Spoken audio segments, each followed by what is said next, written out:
আসসালামু আলাইকুম।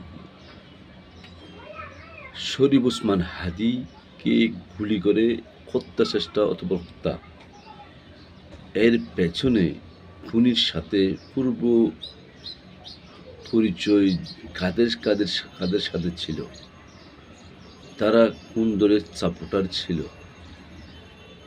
তাদের সাথে হাদীর কি সম্পর্ক, হাদীর সাথে খুনিকে কারা একত্রিত করে দিয়েছিল, এগুলা বের করা উচিত। এতে হাদীর সাথে এই খুনিরা কিভাবে সম্পৃক্ত হলো, খুনি হাদীর সাথে কিভাবে গেল, কে হাদীর সাথে খুনিকে পরিচয় করিয়ে দিল, এবং এর পেছনে কোন রাজনৈতিক দল ও কোন ষড়যন্ত্রকারীরা ছিল, সেগুলো অধিকতর তদন্ত করা উচিত।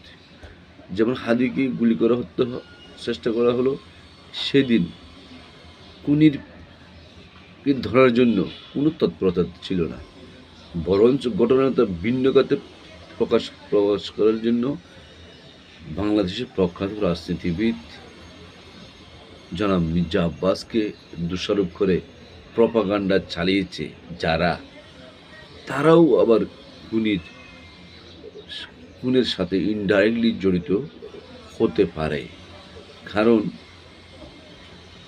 তারা প্রকৃত খুনিকে না খুঁজে, না ধরে, তারা অন্যদিকে কেন? এটা একটা কোয়েশ্চন।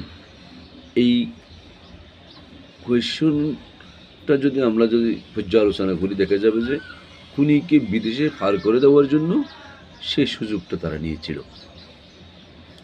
সেটাও হতে পারে, আবার নাও হতে পারে। তবে ওসমান হাদীর সাথে খুনিকে যারা পরিচয় করে দিয়েছিল, ইতিমধ্যে কথা আসতেছে সাদিক কাইম সেখানে জড়িত থাকতে পারে, সেখানে গোলাম ফরওয়ার্ডের ছেলে জড়িত থাকতে পারে। এইসব বিষয়গুলোকে ক্লিয়ার করা উচিত এবং হাদীর হত্যাকারীর বিচারটা বিভাগীয় তদন্তের মাধ্যমে এটা সঠিক খুনিদের পেছনে যারা ছিল, দোষরগুলোকে গ্রেপ্তার করে দৃষ্টান্তমূলক শাস্তি দাবি করছি। খুনির যথাযথভাবে বিচার করা হোক। ধন্যবাদ সবাইকে।